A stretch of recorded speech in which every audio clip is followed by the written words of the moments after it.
আসসালামু আলাইকুম সুপ্রিয় চাকরি প্রত্যাশী ভাই ও বোনেরা, আশা করি আপনারা সবাই ভালো আছেন, সুস্থ আছেন।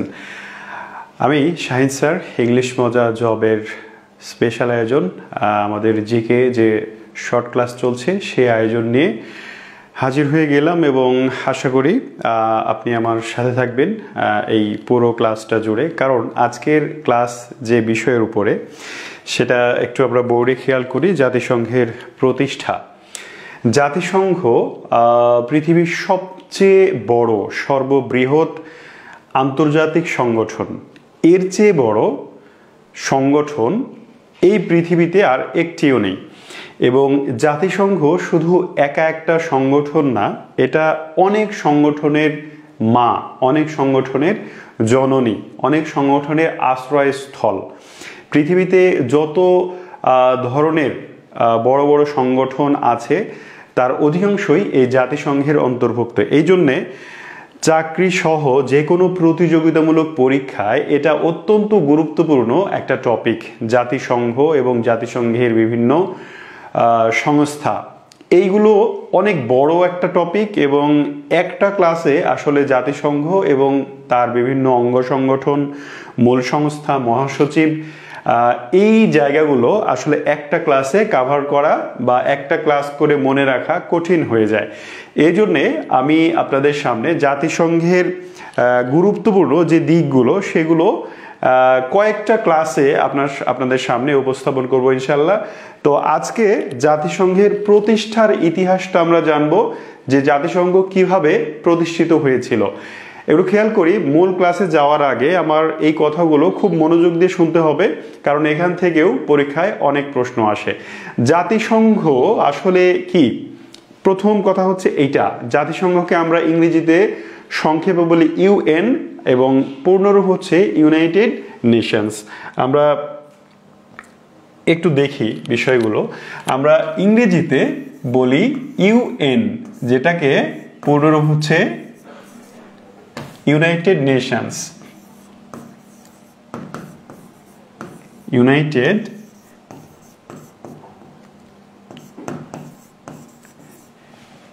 নেশনস। এই ইউনাইটেড নেশনসকে আমরা সাধারণত বাঙালিরা জাতিসংঘ বলে চিনি। তো জাতিসংঘ বা ইউনাইটেড নেশনস এটা কিন্তু একদিনে প্রতিষ্ঠিত হয়ে যায়নি। একদিনে ব্যাপারটা এরকম না যে কিছু মানুষ বা বিশ্ব নেতারা একদিনে বসলেন এক জায়গায় আর বললেন যে চলো বন্ধু আমরা একটা সংগঠন তৈরি করে ফেলি এবং সেই সংগঠনের নাম হবে জাতিসংঘ। ব্যাপারটা এরকম না। হ্যাঁ, এরকম কথা হয়েছে, কিন্তু একদিনে তৈরি হয়ে যায়নি জাতিসংঘ। আমরা প্রথমেই জাতিসংঘ আসলে কেমন এটা জিনিসটাকে বুঝতে হবে আমাদের। আমি ধরে নিলাম জাতিসংঘ একটা ঘর, ধরে নিলাম জাতিসংঘ একটা ঘর। তো এই ঘরটা যদি আপনি একটা ঘর তৈরি করতে চান তাহলে কি হবে? প্রথমেই ঘর তৈরি করতে গেলে বা বিল্ডিং তৈরি করতে গেলে আমরা যেটা দেখি যে এই মাটির নিচে পাইলিং করা হয় এখন, তাই না? মাটির নিচে অনেক গভীর করে পাইলিং করা হয়। এই পাইলিং এর উপরে ফাউন্ডেশন দেওয়া হয়, তাই না? এই ফাউন্ডেশনের উপরে এক একটা করে পিলার ওঠে, এই পিলারের উপরে ছাদ ওঠে, তারপরে এখানে জানালা লাগানো হয় এবং প্রয়োজনীয় জানালা, দরজা, গ্লাস ইত্যাদি লাগানো হয়, রং করা হয়, আসবাব ডেকোরেশন করা হয়, আসবাবপত্র নিয়ে আসা হয়, তখনই সেই ঘরটা ঘর হয়ে ওঠে, সেই বাড়িটা বাড়ি হয়ে ওঠে। ঠিক জাতিসংঘের গঠনও এইরকমই। একটা বিল্ডিং যেমন শুরু থেকে অনেক ধাপ পার হয়ে বাড়ি হয়ে ওঠে, ঘর হয়ে ওঠে, ঠিক একইভাবে জাতিসংঘের গঠনটাও এমন। তো আজকে আমরা জানবো জাতিসংঘ তৈরির এই জার্নিটা আসলে কেমন ছিল, সেটা এতটুকু জানবো এবং পরবর্তীগুলো পরের ক্লাসে জানবো। প্রথমেই আমরা আজকের ক্লাসে মূলত জানবো জাতিসংঘ প্রতিষ্ঠার 11টি সম্মেলনের কথা। জাতিসংঘ যে প্রতিষ্ঠিত হলো, এই প্রতিষ্ঠিত হওয়ার পেছনে দীর্ঘদিন ধরে 1941 সাল থেকে শুরু হওয়া একটা জার্নি, যেটা 1945 সালে গিয়ে শেষ হয় এবং জাতিসংঘে রূপ লাভ করে। তো এই যে 41 থেকে 45, এই মোটামুটি 4 বছর জাতিসংঘ প্রতিষ্ঠার উদ্দেশ্যে বিশ্বের নেতারা, যারা বড় বড় নেতা ছিলেন, বড় বড় শক্তিশালী দেশের নেতা ছিলেন ওই সময়ে 1941 থেকে 45-এর মধ্যে, তারা 11 বার, মোট কতবার জাতিসংঘ প্রতিষ্ঠার সম্মেলন আমি এইখানেই আপনাকে লিখে দিচ্ছি, 11টি। জাতিসংঘ প্রতিষ্ঠিত হওয়ার জন্য 11টি সম্মেলন হয়, যার মধ্যে সবগুলোই গুরুত্বপূর্ণ নয়, কোনগুলো গুরুত্বপূর্ণ কোনগুলো বেশি গুরুত্ব দিয়ে পড়তে হবে সেটা আমি বলে দিব, কিন্তু আমরা প্রথমে 11টা সম্মেলনই দেখে নিব। আমাদের জাতিসংঘ প্রতিষ্ঠার ইতিহাস জানতে গেলে দুইটা বিশ্বযুদ্ধ সম্পর্কে একটু ধারণা থাকতে হবে। নিশ্চয়ই যারা চাকরির জন্য প্রিপারেশন নিচ্ছি, যারা চাকরির জন্য প্রস্তুতি নেওয়ার চিন্তা করছি, তাদের এতটুকু ধারণা থাকা উচিত পৃথিবীতে এ পর্যন্ত বিশ্বযুদ্ধ হয়েছে দুইটি। প্রথম বিশ্বযুদ্ধ হয়েছিল 1914 থেকে শুরু করে 1919 সাল পর্যন্ত, এবং দ্বিতীয় বিশ্বযুদ্ধ হয়েছিল 1939 সাল থেকে শুরু করে 1945 সাল পর্যন্ত। এইবার প্রথম বিশ্বযুদ্ধ একটু খেয়াল করেন, খুবই কেয়ারফুলি খেয়াল করেন।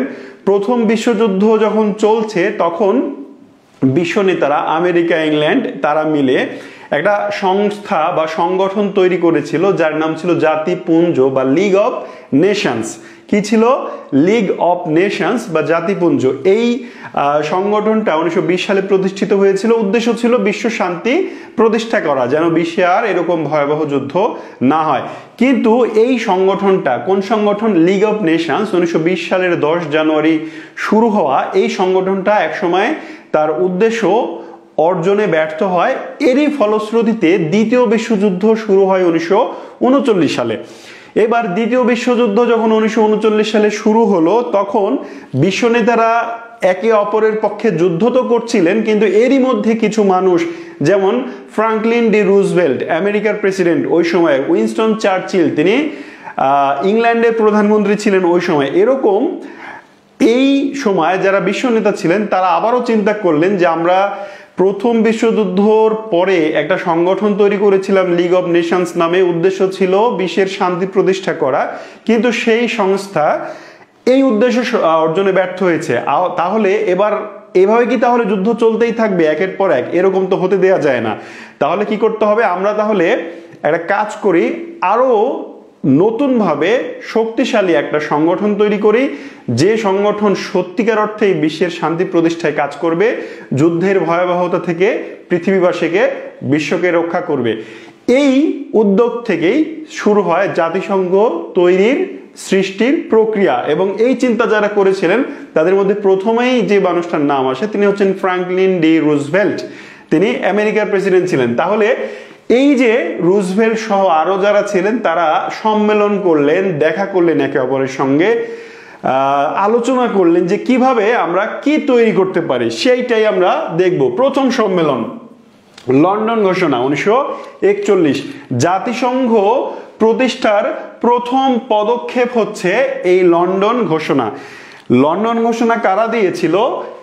লন্ডন ঘোষণা দিয়েছিল ইউরোপের 9টি দেশের প্রবাসী সরকার, এবং এই লন্ডন ঘোষণা হয়েছিল জেমস প্রাসাদ হতে। এখান থেকে 3টা লাইনে আমি যে দাগ দিলাম, 3টাই ইম্পর্টেন্ট। পরীক্ষায় আপনাকে জিজ্ঞেস করবে জাতিসংঘ সৃষ্টির, জাতিসংঘ তৈরির প্রথম পদক্ষেপ কোনটি?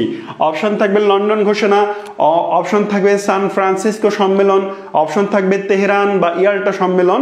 এরকম 4টা সম্মেলন বা 4টা ঘোষণার নাম থাকবে, যেখানে আপনাকে অ্যান্সার করতে হবে লন্ডন ঘোষণা। এখান থেকে তাহলে প্রথম প্রশ্ন আমরা কি পেলাম? জাতিসংঘ তৈরির প্রথম পদক্ষেপ কোনটি? অ্যান্সার লন্ডন ঘোষণা। নাম্বার 2, এখান থেকে প্রশ্ন, লন্ডন ঘোষণা কোথা থেকে দেয়া হয়েছিল?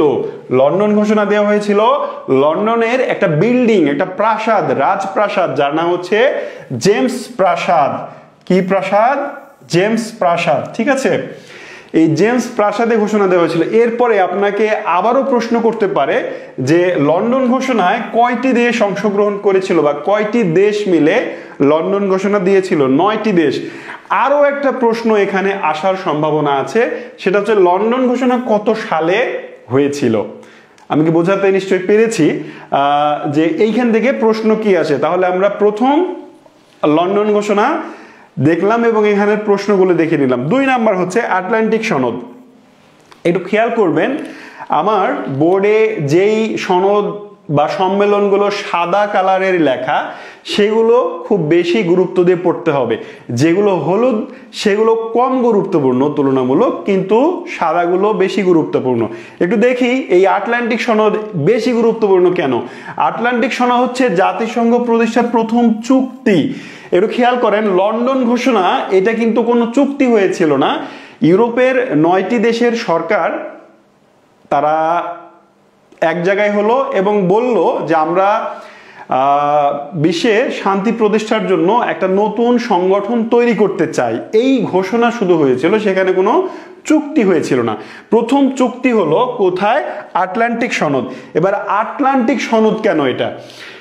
এইটা লন্ডন হয়েছিল বলে এটার নাম লন্ডন ঘোষণা, কিন্তু এই আটলান্টিক সনদ এটা হয়েছিল, আমরা একটু নিচের জায়গায় দেখি, এই সনদ স্বাক্ষরিত হয় আটলান্টিক মহাসাগরের একটা জাহাজ যার নাম হচ্ছে প্রিন্স অফ ওয়েলস। একটু খেয়াল করেন, 1941 সাল দ্বিতীয় বিশ্বযুদ্ধ হয়েছিল 1939 থেকে 45 সাল পর্যন্ত। এখন 1941 সালের ঘটনা, তাহলে কি দ্বিতীয় বিশ্বযুদ্ধ চলমান? ওই সময় যুদ্ধ চলছে। তো যুদ্ধ করছে এইরকম ইংল্যান্ডের বা ব্রিটেনের একটা যুদ্ধ জাহাজ যার নাম হচ্ছে প্রিন্স অফ ওয়েলস। এটা একটা যুদ্ধ জাহাজের নাম। এই জাহাজটা কোথায় অবস্থান করছিল? আটলান্টিক মহাসাগরে। তো প্রিন্স অফ ওয়েলস আটলান্টিক মহাসাগরে যখন অবস্থান করছে, তখন ওই জাহাজে দুইজন মানুষ দেখা করলেন, সাক্ষাৎ করলেন। একজনের নাম হচ্ছে উইনস্টন চার্চিল, তিনি ব্রিটেনের প্রধানমন্ত্রী ছিলেন। আরেকজন হচ্ছেন ফ্রাঙ্কলিন ডি রুজভেল্ট, তিনি আমেরিকার প্রেসিডেন্ট ছিলেন।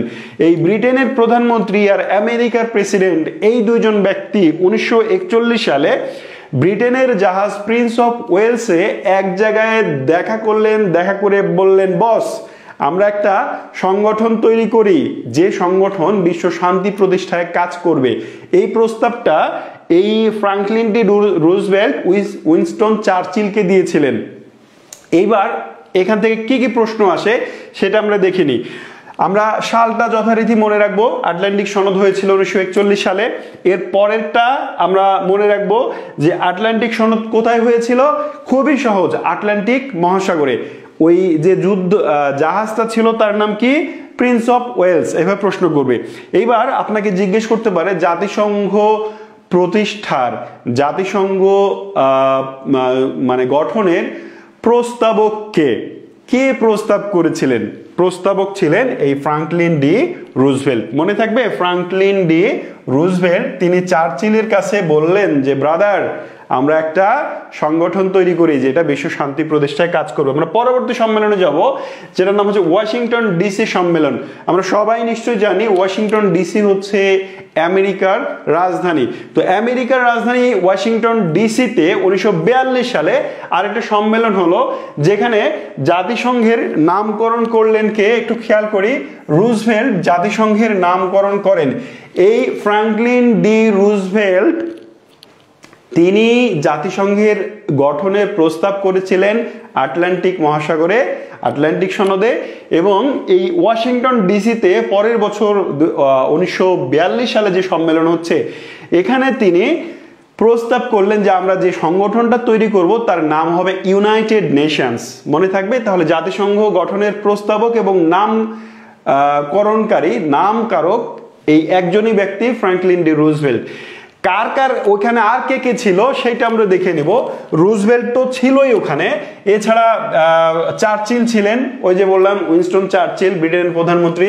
সোভিয়েতের প্রতিনিধি ছিলেন লিটভিন, চীনের একজন প্রতিনিধি ছিলেন, তার নাম হচ্ছে টি ভি মুং। এই চারজন, কয়জন তাহলে? রুজভেল্ট, চার্চিল 2 জন, লিটভিন 3 জন, আর টি ভি মুং চীনের, এই 4 জন মিলে একটা সনদে স্বাক্ষর করলেন, একটা সনদে স্বাক্ষর করলেন, যেই সনদটা স্বাক্ষরিত হয়েছিল ওয়াশিংটন ডিসি সম্মেলনে। আশা করি বোঝাতে পেরেছি। পরেরটাতে আমরা যাব কাসাব্লাঙ্কা সম্মেলন। তাহলে এই পেজের মধ্যে আমাদের জন্য খুবই গুরুত্বপূর্ণ সম্মেলন হচ্ছে ওয়াশিংটন ডিসি সম্মেলন। কেন গুরুত্বপূর্ণ ওয়াশিংটন ডিসি সম্মেলন? কারণ এই সম্মেলনে জাতিসংঘের নামকরণ করা হয়। এই একটা কারণেই এই সম্মেলনটা অত্যন্ত গুরুত্বপূর্ণ। পরেরটা আমরা যাই কাসাব্লাঙ্কা সম্মেলন। কাসাব্লাঙ্কা হচ্ছে মরক্কোর একটা শহর। মরক্কো দক্ষিণ আফ্রিকার একটা মুসলিম কান্ট্রি। এই মরক্কোর রাজধানী রাবাত, আর এই মরক্কোর আরেকটা শহর, বড় বন্দর নগরী হচ্ছে কাসাব্লাঙ্কা। এই মরক্কোতে জাতিসংঘ গঠনের জন্য আরো কিছু আলাপ আলোচনা হয়, এবং এইটা আফ্রিকা মহাদেশে অনুষ্ঠিত জাতিসংঘ প্রতিষ্ঠার ক্ষেত্রে যে সম্মেলনগুলো হয়েছিল তার মধ্যে আফ্রিকা মহাদেশে এই একটা সম্মেলনই হয়েছিল। এটা খুব বেশি গুরুত্বপূর্ণ নয়, জাস্ট এই লাইনটা আমরা মনে রাখবো যে আফ্রিকা মহাদেশের একমাত্র সম্মেলন কোনটি যদি প্রশ্ন করে আমরা বলবো কাসাব্লাঙ্কা সম্মেলন। ঠিক আছে, পরেরটা হচ্ছে তেহরান সম্মেলন। তেহরান আমরা জানি ইরানের রাজধানী তেহরান, এইটাও এশিয়া মহাদেশে অনুষ্ঠিত একটা সম্মেলন এটা। এবং তেহরানে সম্মেলনে যেটা হয়, বিশ্বের সকল দেশকে, যারা জাতিসংঘ তৈরি করছে তারা বিশ্বের সকল দেশের রাষ্ট্রপ্রধানকে একটা ওপেন আহ্বান জানালেন যে ভাই সকল আপনারা আসেন, আপনারা যারা বিশ্বের যেই প্রান্তেই থাকেন না কেন, আমরা একটা সমিতি করছি, আমরা একটা সংগঠন করছি, আপনারা আসেন এবং এই সংগঠনের সদস্য হন। আমরা সবাই মিলে পৃথিবীতে শান্তি প্রতিষ্ঠায় কাজ করি। এই আহ্বানটা করা হয়েছিল এই 1943 সালের তেহরান সম্মেলনে।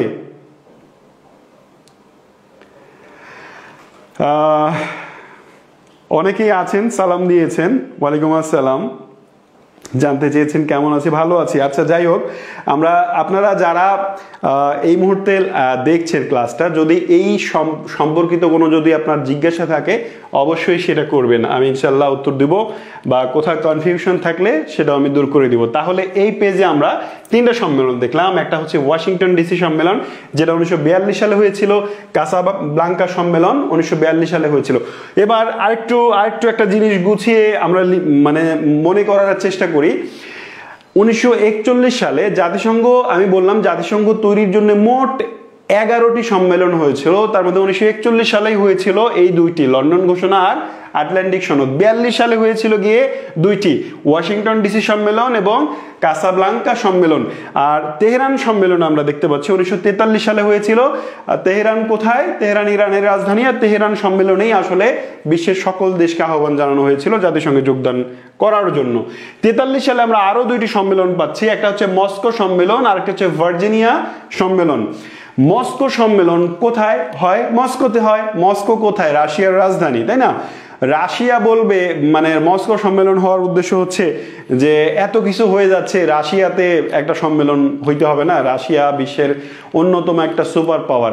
তো রাশিয়ার যিনি ওই সময় প্রেসিডেন্ট ছিলেন, তিনি কি করলেন? ডাকলেন যে কি ব্যাপার, তোমরা শুধু অন্যান্য দেশে সম্মেলন করে বেড়াচ্ছ, জাতিসংঘ গঠন করবে, আমার দেশে আসতে হবে না? এই জন্য রাশিয়াতে গেল তারা। রাশিয়ার মস্কোতে সম্মেলন হলো এবং এখানে এই কথাটা খুবই ইম্পর্টেন্ট, বিগ 5 রাষ্ট্রের প্রধানরা মস্কোয় একত্রিত হলেন। বিগ 5 মানে জাতিসংঘের নিরাপত্তা পরিষদের যে 5টা স্থায়ী সদস্যগুলোর নাম আমি পরে বলছি। এই 5টা স্থায়ী সদস্যর মানে রাষ্ট্রের প্রধানরা, যাদেরকে বলা হচ্ছে বিগ 5, মানে ওই সময় 1941 সাল, 45 সাল, 42 সাল, মানে দ্বিতীয় বিশ্বযুদ্ধের সময় যারা পৃথিবী পরিচালনা করতেন, মানে পৃথিবীকে লিড দিতেন, এখনো আমেরিকা, রাশিয়া বা ওই ক্ষমতাগুলোই আছে, এরকম 5টা বড় বড় দেশের রাষ্ট্রপ্রধানরা মস্কোতে একত্রিত হলেন এবং তারা 7 দফা, একটা মস্কো ডিক্লারেশন নামে একটা 7 দফার কিছু, মানে 7টা দফা ঘোষণা করলেন। এই 7টা দফা কি কি এগুলো আমাদের জানা আপাতত কোনো দরকার নেই, কারণ এইখান থেকে প্রশ্ন হবে না। আমরা জাস্ট দেখবো যে আমাদের কতটুকু প্রয়োজন পরীক্ষায় ভালো করার জন্য, পরীক্ষায় সঠিক উত্তর দেওয়ার জন্য, আমরা জাস্ট ততটুকুই দেখবো। ঠিক আছে, ওকে। এরপর আমরা দেখব ভার্জিনিয়া সম্মেলন। ভার্জিনিয়া সম্মেলন এটা 1943 সালে হয়েছিল এবং ভার্জিনিয়া কোথায়? ভার্জিনিয়া হচ্ছে আমেরিকার একটি অঙ্গরাজ্য, আমেরিকার একটি অঙ্গরাজ্যের নাম। এবং ভার্জিনিয়া সম্মেলনে গুরুত্বপূর্ণ একটা সংগঠন প্রতিষ্ঠিত হয়েছিল, FAO আমরা বলি। FAO মানে food and agricultural organisation, food and agricultural organisation, যেটার সদর দপ্তর ইটালির রোমে অবস্থিত। এবার দেখেন, আমি বলেছিলাম জাতিসংঘ একটা বিল্ডিং এর মতো, একটা বিল্ডিং এ যেরকম পাইলিং হয়, ফাউন্ডেশন হয়, পিলার হয়, এইভাবে দেখেন আমরা একটা পিলার বা ফাউন্ডেশন বা পাইলিং যে কোনো একটা ধরতে পারি। একটা সংগঠন আমরা এইমাত্র পেয়ে গেলাম। পৃথিবীতে আমি বললাম যত বড় বড় সংগঠন সংস্থা আছে তাদের মাদার সংগঠন হচ্ছে UN বা ইউনাইটেড নেশনস। তাহলে আমরা একটা সংগঠন পেলাম যেটা জাতিসংঘের পেটের মধ্যে জন্ম, মানে জাতিসংঘ মূল জাতিসংঘ তৈরি হওয়ার আগেই তৈরি হয়েছিল, যে সেটা হচ্ছে ফুড অ্যান্ড এগ্রিকালচারাল অর্গানাইজেশন। এবার আপনাকে এইখান থেকে প্রশ্ন করতে পারে এই ফাও FAO এইটা কোন সম্মেলনে প্রতিষ্ঠিত হয়েছিল? তাহলে আমরা মনে রাখবো এটা ভার্জিনিয়া সম্মেলন 1943 সালে প্রতিষ্ঠিত হয়েছিল। আমরা পরবর্তী সম্মেলনটা দেখব, খুবই গুরুত্বপূর্ণ, ব্রিটন উডস সম্মেলন। ব্রিটন উডস হচ্ছে যুক্তরাষ্ট্রের নিউ হ্যাম্পশায়ার যে অঙ্গরাজ্য আছে সেখানকার একটা শহর, সেই শহরের নাম হচ্ছে ব্রিটন উডস। এবং এই শহরে একটা সম্মেলন হলো 1944 সালে। এই সম্মেলনে দেখেন খুবই গুরুত্বপূর্ণ বিশ্ব পরিচালনাকারী যে সংগঠনগুলো আছে তার মধ্যে খুব গুরুত্বপূর্ণ কয়েকটা সংগঠনের জন্ম হয়। আগের সম্মেলনে যেমন ফাও এর জন্ম হলো, এই সম্মেলনে IMF, IBRD, গ্যাট এই তিনটা সংস্থার জন্ম হয়। বুঝতে পারছেন নিশ্চয়ই যে জাতিসংঘ নিজে নিজে শুধু একটা সংগঠন না, এই সংগঠন অনেকগুলো সংগঠনের সমন্বয়। তাহলে IMF কি এটা অনেকে হয়তো জানেন। IMF হচ্ছে ইন্টারন্যাশনাল মনিটারি ফান্ড। আমি আমাদের ইংলিশ মজার জব পেজে IMF সম্পর্কে একটা পোস্ট দিব, তখন ডিটেল জানতে পারবেন। IMF সম্পর্কে হয়তো আমি একটা ক্লাসও নিতে পারি, ঠিক আছে, তখন বিস্তারিত বলবো। IMF হচ্ছে ইন্টারন্যাশনাল মনিটারি ফান্ড। বিশ্বের বিভিন্ন দেশের মধ্যে যে আর্থিক লেনদেন এই সংক্রান্ত যে ঝামেলা তৈরি হয় সেইটা মূলত মেটায় এই IMF, ঠিক আছে। IMF এর সদর দপ্তর ওয়াশিংটন ডিসিতে। পৃথিবীতে আর্থিক যত সংগঠন সংস্থা আছে তাদের সদর দপ্তর হয় ওয়াশিংটন ডিসিতে, মনে রাখবেন। IMF তাহলে গঠিত হলো কোন সম্মেলনের মাধ্যমে? ব্রিটন উডস সম্মেলনের মাধ্যমে। পরেরটা হচ্ছে IBRD। IBRD মূলত ওয়ার্ল্ড ব্যাংকের মাদার সংগঠন। ওয়ার্ল্ড ব্যাংক নিশ্চয়ই নাম শুনেছেন, বিশ্ব ব্যাংক। এই বিশ্ব ব্যাংকের মানে IBRDর 4টা ব্রাঞ্চ আছে, IBRD, ICSID, IDEA এবং WB ওয়ার্ল্ড ব্যাংক। এই 4টা সংগঠন, চিন্তা করার কারণ নেই, আজকে আমি ওইদিকে যাব না, যে এবং এই IBRD নিয়েই হয়তো একটা পূর্ণাঙ্গ ক্লাস নেওয়া সম্ভব, যে IBRDর মধ্যে যে 4টা সংগঠন আছে, কি কি বললাম? ICSID, তারপরে IFC, তারপরে WB, তারপরে IDA। এই 4টা সংগঠন একসাথে করলে যা হয় সেটা হচ্ছে IBRD, ঠিক আছে। এই IBRD একসাথে এই 4টা সংগঠনের জননী। এবং এই WB মানে হচ্ছে ওয়ার্ল্ড ব্যাংক, এবং এইটা নিয়ে IBRD নিয়েই আমি বললাম যে আরেকটা ক্লাস নেব, সুতরাং এখানে আর বেশি কথা না বলি। তাহলে IMF এর জন্ম হলো ব্রিটন উডস সম্মেলনের মধ্যে দিয়ে। IBRD এর জন্ম হলো, IBRD হচ্ছে international bank for reconstruction and development, ঠিক আছে। আর একটা সংগঠন যেটা হচ্ছে GATT, general agreement on trade and tariff. কি এটার পূর্ণরূপ? General agreement on trade and tariff. এইটাই একসময়ে গিয়ে WTO বা ওয়ার্ল্ড ট্রেড অর্গানাইজেশনে পরিণত হয় 1995 সালে। তাহলে দেখেন বিশ্ব বাণিজ্য সংস্থা, বিশ্ব ব্যাংক, IMF এই সংস্থাগুলো পৃথিবীর লিডিং কিছু সংস্থা, যেটার জন্ম হয়েছিল এই ব্রিটন উডস সম্মেলনের মাধ্যমে। তাহলে এটা অত্যন্ত গুরুত্বপূর্ণ একটা সম্মেলন। আরেকটা গুরুত্বপূর্ণ ঘটনা ঘটেছিল, ডলারকে আন্তর্জাতিক মুদ্রা হিসেবে ঘোষণা করা হয়েছিল এই ব্রিটন উডস এই সম্মেলনের মাধ্যমেই। নিশ্চয়ই বুঝতে পারছেন। এখন পৃথিবীতে মুদ্রা ছাপানোর যে বিষয়টা হয়, তাকে রিজার্ভে সোনা রাখতে হয়, সোনা না থাকলে ডলার রাখতে হয়। তার মানে ডলার আর স্বর্ণ একই জিনিস। এই যে ডলার আন্তর্জাতিক মুদ্রা, ডলারের এত মান, এই মানটা প্রদান করা হয়েছিল এই ব্রিটন উডস সম্মেলনের মাধ্যমে। আশা করি এই জায়গাটা পরিষ্কার হয়েছে। আমরা পরবর্তী সম্মেলনে যাব, ডাম্বারটন ওকস সম্মেলন। ডাম্বারটনের সঙ্গে আরেকটা শব্দ আছে ওকস, ডাম্বারটন ওকস, এটা একটা জায়গার নাম, এটাও আমেরিকার একটা শহর। তো এই ডাম্বারটন ওকস সম্মেলনে কি কি হয়েছিল সেটা আমরা একটু দেখি। এই সম্মেলনটা হয়েছিল 1944 সালে, এবং এইখানে নিরাপত্তা পরিষদের গঠন এবং 5টি স্থায়ী সদস্য নির্ধারণ করা হয়। খুবই গুরুত্বপূর্ণ একটা কথা। তার মানে নিরাপত্তা পরিষদ গঠন করা হয়।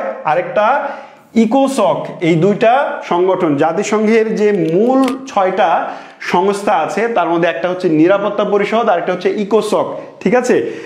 এই দুইটা গঠন করা হয়ে গেল, তৈরি করা হয়ে গেল ডাম্বারটন ওকস সম্মেলনে 1974 সালে।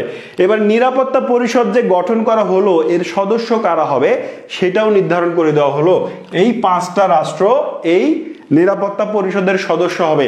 নিরাপত্তা পরিষদের 5টা সদস্যের নাম আমি বলছি না, আমি জাস্ট সংক্ষিপ্ত মানে নামের পূর্বের অক্ষরগুলো বলছি। কমেন্টে আপনি জানান যে জাতিসংঘের নিরাপত্তা পরিষদের 5 সদস্য কারা।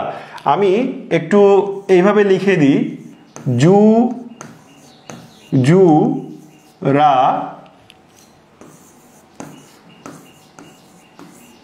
প্রাচীন, হ্যাঁ জুজুরা প্রাচীন, এর মধ্যেই জাতিসংঘের নিরাপত্তা পরিষদের 5 জন সদস্য আছে। একটু কমেন্ট করে জানান যে জুজুরা প্রাচীন মানে কোন 5টা দেশ। আর এরপরে আমরা যাই, এই যে নিরাপত্তা পরিষদের 5 জন সদস্য নির্ধারণ করা হয়ে গেল কোন সম্মেলনে, ডাম্বারটন ওকস সম্মেলনে। এরপরে আর একটা সম্মেলন হয় 1945 সালে এবং সেটা ইউক্রেনের একটা শহর ইয়াল্টা সম্মেলন বলবো আমরা এটাকে, বা ইয়াল্টা সম্মেলন বলা হয়। ইয়াল্টা ইউক্রেনের একটা শহর। এই ইয়াল্টা সম্মেলনে ওই যে 5টা নিরাপত্তা পরিষদের 5 জন যে সদস্য তাদেরকে একটা বিশেষ পাওয়ার দেওয়া হয়। এই পাওয়ারটার নাম হচ্ছে জাতিসংঘের সুপার পাওয়ার, জাতিসংঘের সবচেয়ে বড় ক্ষমতা, এই ভেটো। ভেটো মানে আমি মানি না। ভেটো একটি ল্যাটিন শব্দ, এর অর্থ হচ্ছে আমি ইহা মানি না। জাতিসংঘ উদ্দেশ্য কি উদ্দেশ্য নিয়ে তৈরি হচ্ছে বা প্রতিষ্ঠিত হয়েছিল? বিশ্ব শান্তি প্রতিষ্ঠার উদ্দেশ্যে। এবার এই বিশ্ব শান্তি প্রতিষ্ঠার উদ্দেশ্যে সবচেয়ে বড় প্রতিবন্ধকতা, জাতিসংঘের সবচেয়ে বড় ক্ষমতা এবং সবচেয়ে বড় দুর্বলতার নাম হচ্ছে এই ভেটো। ভেটো মানে কি আমি মানি না। ধরেন জাতিসংঘের একটা ডিসিশন নেওয়া হচ্ছে, এই যে আমাদের যখন 1971 সালে বাংলাদেশে মুক্তিযুদ্ধ হয় তখন আমেরিকা পাকিস্তানকে খুব ভালোবাসতো ওই সময়, এবং আমেরিকা বলল যে এই যুদ্ধ বন্ধ করার দরকার। কেন? কারণ পাকিস্তান হেরে যাচ্ছে, তো এই যুদ্ধ যদি বন্ধ না হয়, পাকিস্তান আমার বন্ধু হেরে গেলে তো আমার ভালো লাগবে না। এবার আমেরিকা যখন বলল যে এই যুদ্ধ বন্ধ হওয়া উচিত, মানে যুদ্ধবিরতি চুক্তি করা উচিত, তখন ওইখানে রাশিয়া বলল, রাশিয়া ভেটো দিল। কি করলো? রাশিয়া ভেটো দিল, মানে আমি মানি না, এই যুদ্ধ বন্ধ হবে না। কারণ অলরেডি সেখানে ভারত এবং রাশিয়া ইনভলভ হয়েছে পাকিস্তানের বিরুদ্ধে। এইবার রাশিয়া বলল আমি মানি না, মানে রাশিয়া ভেটো দিল, সুতরাং এই যুদ্ধ আর বন্ধ হলো না। পাকিস্তান আত্মসমর্পণ করতে বাধ্য হলো, তবেই যুদ্ধ বন্ধ হলো।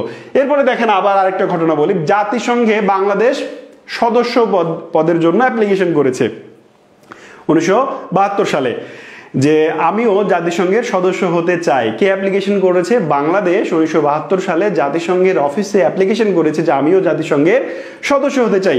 এবার চীন বলছে যে না, চীন ভেটো দিয়ে দিল, মানে আমি এটা মানি না। তার মানে তখন জাতিসংঘের বাংলাদেশ আর সদস্য হতে পারলো না। এবার দেখেন জাতিসংঘের যেই সিদ্ধান্তই হোক না কেন, আচ্ছা আমি একটু কমেন্টের দিকে দেখি। পারভেজ লিখেছেন যুক্তরাজ্য, রাশিয়া, ফ্রান্স, চীন। অলরাইট, একেবারে সঠিক উত্তর। যুক্তরাজ্য, রাশিয়া, ফ্রান্স এবং চীন, এই 5টা হচ্ছে জাতিসংঘের নিরাপত্তা পরিষদের স্থায়ী সদস্য। নিরাপত্তা পরিষদের অস্থায়ী সদস্য 10 জন আছে। আমরা নিরাপত্তা পরিষদ নিয়েই শুধু একটা ক্লাস নিব, ঠিক আছে?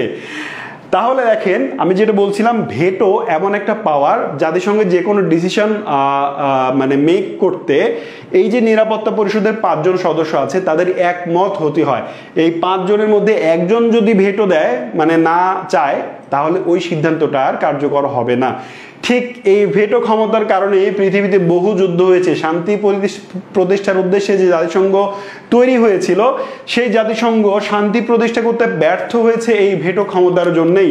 এই ভেটো ক্ষমতার জন্যই আজও ফিলিস্তিনি ইসরায়েল মানে অশান্তি চলছে, ইরান ইসরায়েল অশান্তি চলছে, ইউক্রেন রাশিয়ার অশান্তি চলছে, এভাবে বিশ্বে অনেক জায়গায় অনেক অশান্তি এখনো বিরাজমান। তাহলে আমরা ইয়াল্টা সম্মেলনকে খুবই গুরুত্ব দিয়ে পড়ব এবং মনে রাখবো।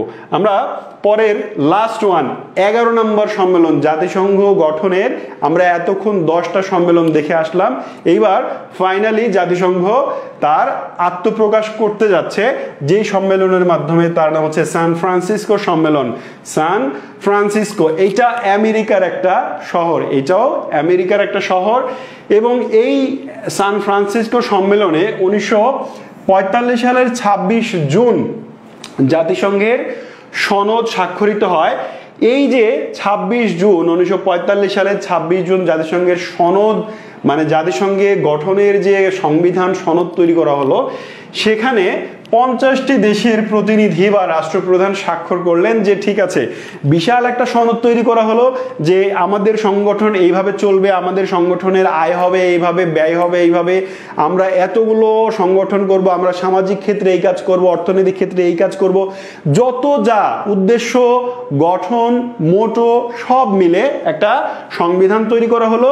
সেখানে এই সংবিধানটা পড়ে একমত হয়ে তার সদস্য হতে চাইলো 50টি দেশ।